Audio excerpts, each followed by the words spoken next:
تو میرے بھائیوں، بچپن میں ہی تربیت کرنی چاہیے اپنے اولاد کی. کیوں؟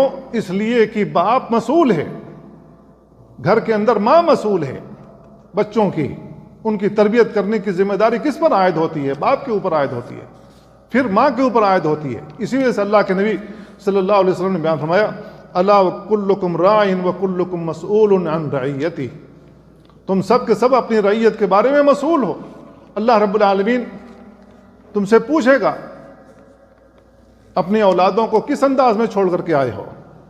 لہذا ہمارے پاس مشاغل کے انبار ہیں، اس میں کوئی شبہ نہیں ہے، حالات اچھے نہیں ہیں. ہم روزی روٹی کمانے کے لیے ایسا نہیں ہے کہ ہم اپنی آنکھیں بند کر لیں اپنے اولادوں کے لیے، اپنے اولادوں کی طرف سے، اور ہم ساری زندگی کماتے رہیں اور ان کو ایسی چیزیں عطا کر دیں جس کی وجہ سے اس میں وہ پھنسے رہیں اور اپنی زندگی بھی خراب کریں، اپنی صحت بھی خراب کریں، اپنی تعلیم بھی خراب کریں اور اپنی آخرت بھی خراب کریں. لہذا اپنے بچوں کی تعلیم اور تربیت کے لیے ہمیں کوشش کرنی چاہیے، اور اس بات کی کوشش کرنی چاہیے کہ ہم انہیں اسلامی آداب سے آراستہ کریں.